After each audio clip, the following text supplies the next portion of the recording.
Hello families and friends around the world. This is Pat John-Oseh, and today on the Message of Hope with Pat, I have a special guest, an amazing personality, Pastor Sylvester Osagie. Pastor Sylvester is the resident pastor, Christ the Coming King Ministry, Duse Alhaji, Abuja, Nigeria. He is a graduate of Ambrose Ali University in Edo State. He's happily married, and the union is blessed with 2 amazing children. Over to you, Pastor. Thank you, Pat. I'm very happy to be in your midst. I actually graduated as BSc in Ambrose Ali University, and I was grateful and employed by a company. I wouldn't want to mention the company right now. Head of Army stroke human resource personnel. And based on that, so many multi-company federal government ministries, I was always having an interactions, business dealing with them. But with the company I work with, highly connected, they can get anything they want to get in as much as they are interested in it. It means they can bribe their way in. There was a case, a scenario that occurred, and I was actually told to bribe somebody, and in the course of that, and I was also enticed with a certain amount of money just to get the job done. I refused, and based on that, I was sacked. I have a family. It wasn't an easy thing as a family man for you to have refused to take a bribe, and based on that, you were actually sacked. You look at as if the whole world is coming to an end. For good 1 year, I was nothing. I was living by faith on a daily basis. But you know what it means, especially in our country, Nigeria. Most of the landlords depend on the rentage, and he was coming there and there. Every time coming, you need to pay your house rent, because my house rent actually expired. I was paying a rentage of 300,000 annually. So there was no hope, there was nothing, there was no money. One early morning, my caretaker came. He cut up the water supply that was coming to my apartment. After 3-4 months interval, the caretaker came again with between the hours of 6 a.m. to 6:30 before we wake up.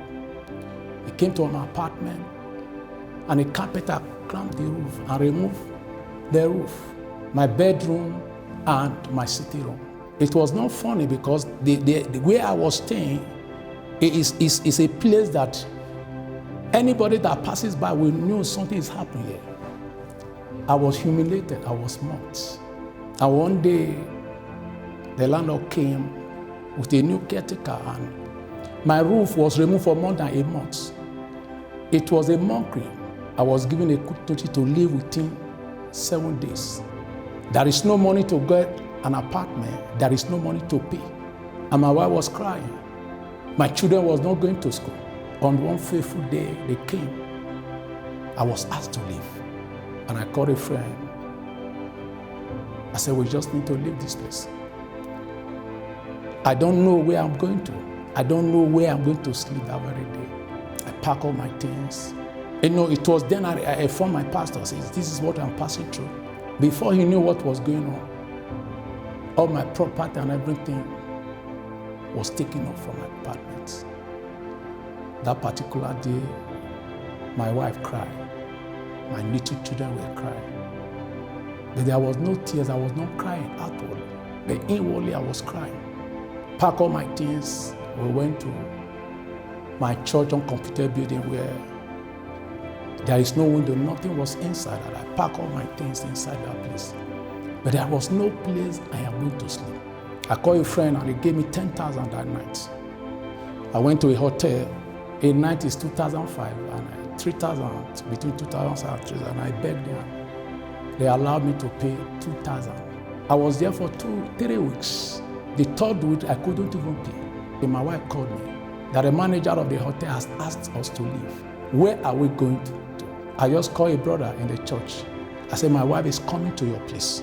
And he lived in a place that I've ever imagined that I can even stay. The first day I visited him, it was amazing. I was surprised for a human being to be living in such a place. And that was the place I found myself and my family.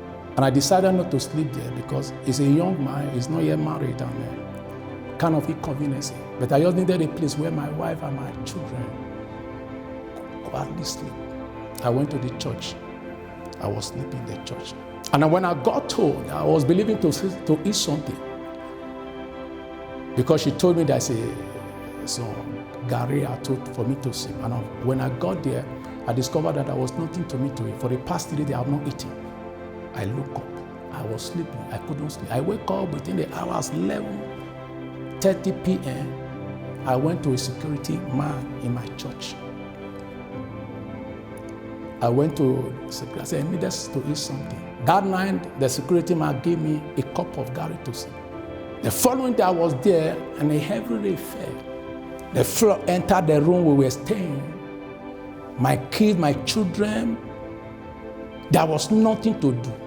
My wife carried my daughter, and I carried my first son.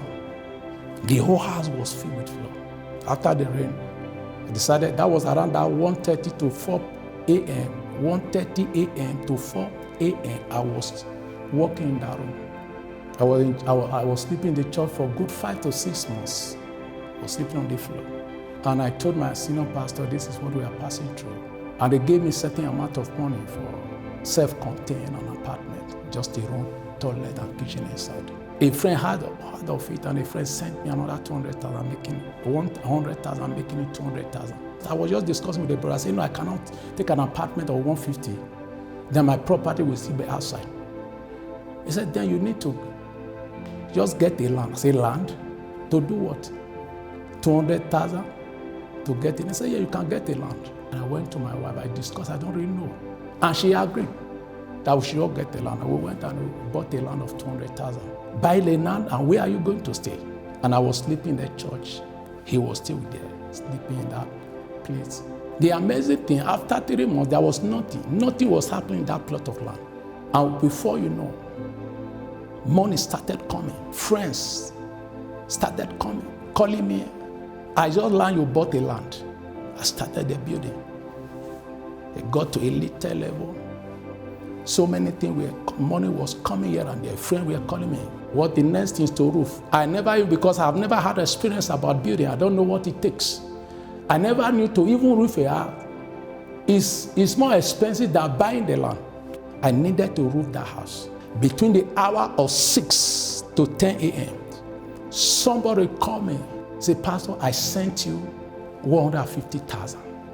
Within 30 minutes, I saw the alert. To my greatest surprise, in a week, I got 350,000. As I'm talking to you now, the embarrassment of Nano has gone forever to eternity. From the foundation, from the buying of that, the land, everything about that house is miraculous. All you need to do is to be patient. All you need to do is to believe in God. All you need to do is to have your faith in Him. Never be discouraged. In as much as there is hope, hope never disappoints. I really want to say thank you. Your story is amazing, is beautiful, is inspiring. And I must tell you, you must have inspired millions of people in our world today with this amazing story. Can you imagine from being homeless to a house owner? This is amazing. Thank you again, Pastor. Thank you all for watching MHP this week. I will see you next week. Thank you all and stay safe.